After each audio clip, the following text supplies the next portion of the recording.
Please rise for the pledge. I pledge allegiance to the flag of the United States of America and to the republic for which it stands, one nation under God, indivisible, with liberty and justice for all.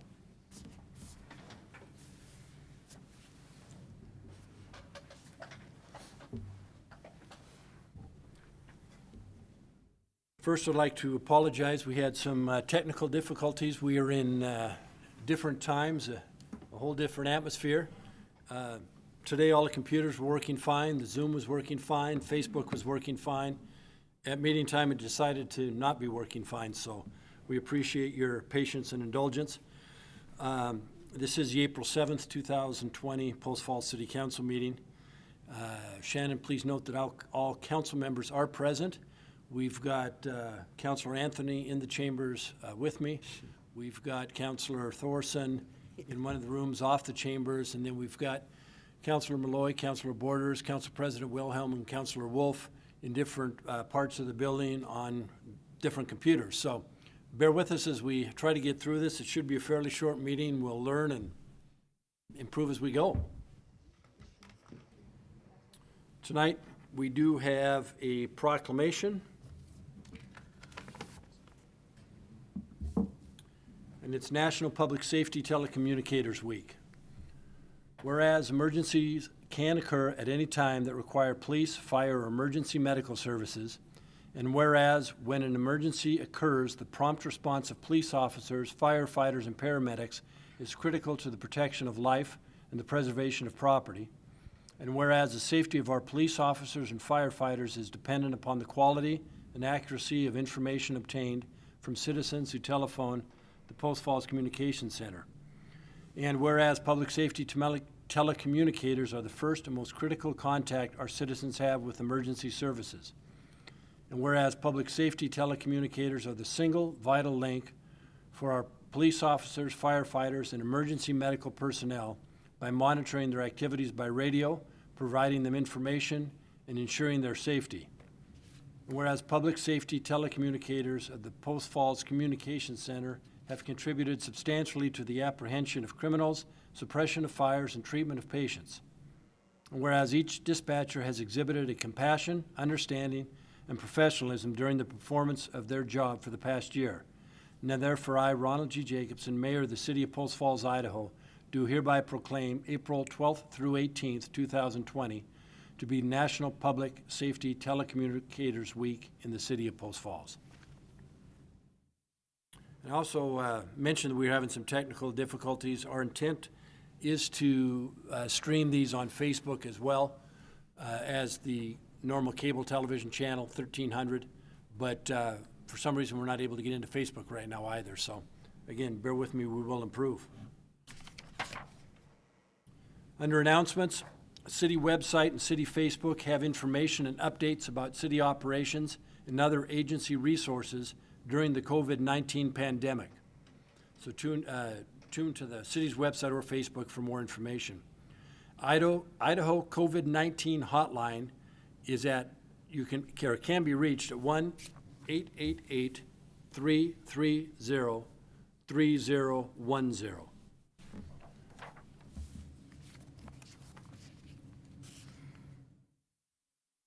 Are there any amendments to the agenda tonight? We have none. Are there any declarations of conflict ex parte communication? See none? Shannon, would you please present the consent calendar? We need to do the approval for the urban renewal. Forgot. I'm sorry, I skipped Urban one. renewal. You're right. Thank you very much. Also under ceremonies, announcements, and appointments, I am requesting the approval to appoint Christy Fleischman to the Urban Renewal Agency, replacing Laura Horn, who had to resign. Christy has been very active in our community. She has expressed interest over the past year or so to be on urban renewal and a position to open up. So council, I would ask for a motion to confirm Christy. Mayor, Carrie Thorson here, making a motion. Hello. Perfect. I would move to approve Christy Fleischman, her appointment to the Urban Renewal Agency. Second. Second. Motion second. Further discussion? Shannon, please take the roll. Wilhelm, Aye. Borders, Aye. Anthony, Aye. Malloy, Aye. Wolf, Aye. Thorson. Aye. Motion passes. Thank you, and thank you for keeping me on track. It's going to be a quick meeting. I was trying to make it quicker, I guess. Mayor, Yes. it's me again in the control room. This is Carrie. We are live on Facebook. It happened. So, Thank you very much. Appreciate it. So we are now down to the consent calendar, and I would ask Shannon to present the consent calendar for us, please. Item A is the minutes from March 17th, 2020 City Council meeting. Item B is minutes from the March 21st, 2020 Special Council meeting. Item C is payables, March 10th, 2020 through March 30th, 2020. Item D is proposal for shelter concrete work with Evan Ferguson, Inc. for Beck Park. Item E is proposal for shelter earthwork with BCNR Land Services at Beck Park. Item F is proposal for shelter concrete work with Evan Ferguson at the Park in the Meadows. Item G is proposal for shelter earthwork with BCNR Land Services at the Park in the Meadows. Item H is the farm lease for 152.2 acres with Satchwell Farms. Item I is the farm lease for 310.3 acres with Satchwell Farms. Item J is purchase of the Lantera Core HR software system. Item K is Maverick Post Falls minor subdivision plat application. Item L is water reclamation facility upgrade wage compliance agreement with Panhandle Area Council. Item N is CenturyLink phone and internet contract renewal for City Hall. And item N is memorandum of understanding with the Urban Renewal Agency regarding the contract to update the 2005 City Center Master Plan. Any questions on the consent calendar? I would move to approve the consent calendar as presented. Second. Motion second. Further discussion? Shannon, roll call, please. This minute I have to unmute them all.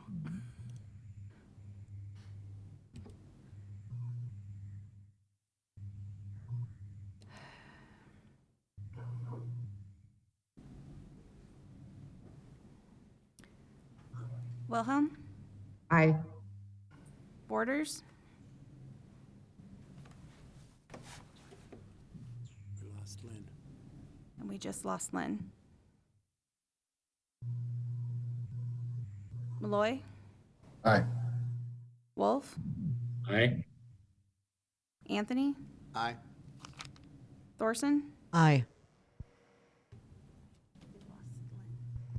Warren, we lost Lynn Borders. We okay to go forward? Okay.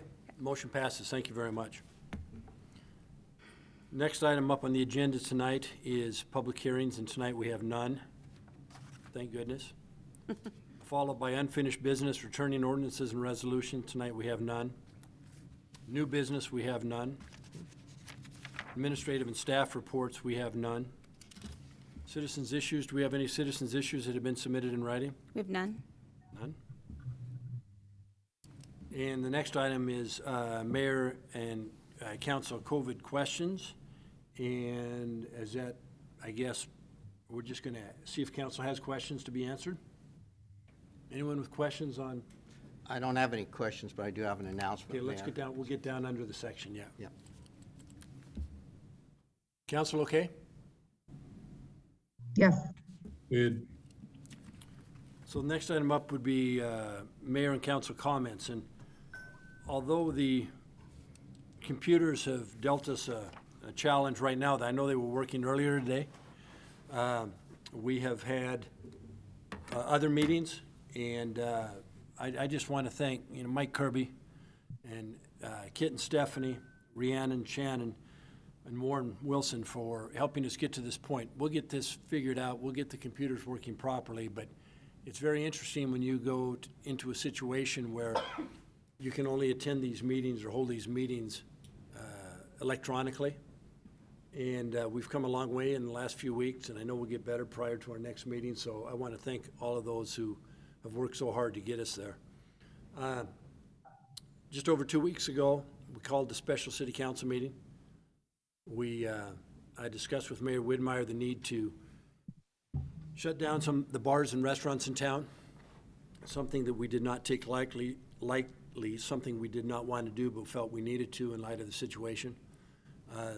I want to thank council and staff for coming together on short notice on a Saturday and for your support in both the ordinance authorizing me to make the declaration and your support of the order itself.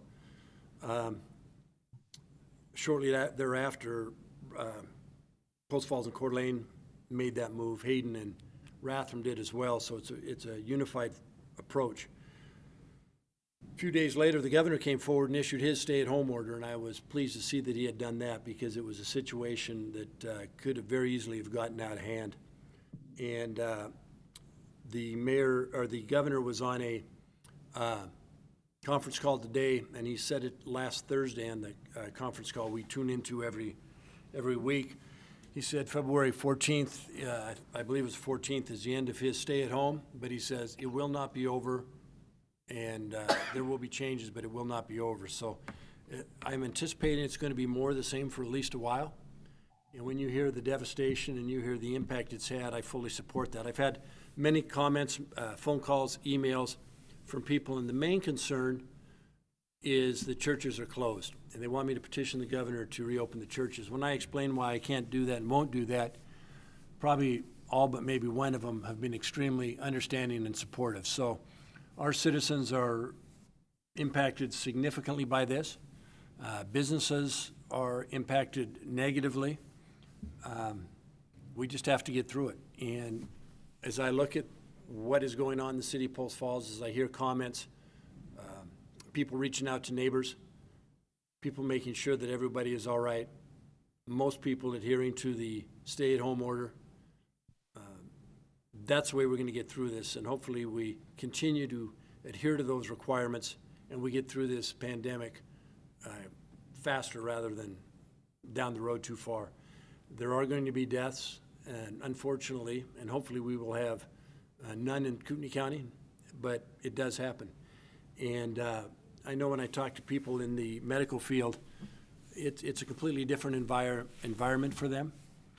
Doctors and nurses, I believe it was in New York, were taking a 70% cut in pay for various reasons. But these are people that are on the front line, and they're taking a cut in pay in order to provide services. So the world's not quite right. Hopefully we will, again, get through this and get back to whatever the new normal is. But again, I want to thank everybody, city staff, council, and all the residents for your willingness to adhere to the order and help get us through this. I also want to thank, special thanks to Shelley Underwood, who provides a daily update, daily briefing, good information, good contact information. You can get them from the Office of Emergency Medicine Management from Kootenai County. Panhandle Health sends out notices, as does the governor's office. But Shelley does a nice job compiling them into one email that she sends out. So I want to thank her as well. Mr. Anthony, I know you had a comment. Yes. I'd just like to remind the public that Kootenai Health is offering off-site testing for COVID-19. The facility is at 2209 Ironwood Place. This facility, it's just west of Kootenai Health Building. A lot of people are driving up looking for a tent. It's not a tent, it's a wood frame building. So what I've told people, the easiest directions is you turn north on Ironwood Place, right at the Interstate Bank, the Copper Bank building. You'll go down about 100 yards, you'll see a bunch of red cones, and there's a building on your left. And you'll go ahead and drive through, but you do need, the most important thing is you need to contact your family physician and get a prescription for the test or get a doctor's note. And if you can pick it up from your doctor if he's still operating, or they can fax it into that location. So we've had a lot of people where the doctor, the family physician, has just faxed that prescription for the test into that facility.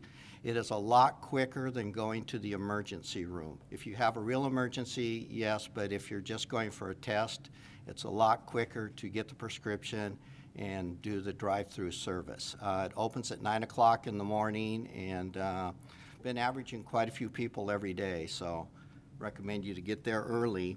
And again, it's not, a lot of people are mistaken that it's a tent. It is a regular wooden building, and they've got just a drive-through where the nurses will come out and test you, and once you get there, it's a very quick process. So encourage as many people they can that need a test to go to the offsite. Thanks, Steve. Linda? Yeah, Mayor, I just wanted to say a couple of things and then ask you a question sort of on the testing line. I've, since, we've all been home, I've turned into sort of a Fox News junkie myself, and I never did watch national news before this, but last night I was listening to Senator Lindsey Graham, and his exact words were, we're going to get tests out big time. And my question is, well, my opinion, I guess, and then I'll ask you the question. My opinion is that testing is going to be the key to get people back to work, that if the tests are coming big time, have you heard from the governor that that would mean that all citizens would be tested to see who is infected, to separate them out from who is uninfected, and then the people who are uninfected that have recovered from the virus could possibly, it sounds like through the news, help the health people to perhaps use their blood as antibiotics. And I'm just very concerned. We have 1.8 million people in Idaho, and as of last night, 11,246 people had been tested. So I'm just wondering, Mayor, on your conversations with the governor, is this coming up? The testing ability? Yeah, he has addressed that, and I know that the governor's position is to make testing more readily available, and I will email that question to him prior to the meeting on Thursday and see if he would specifically address that again. Thank you. But any other council members? This is Carrie. Carrie, go ahead. I don't have a question. I have just a comment.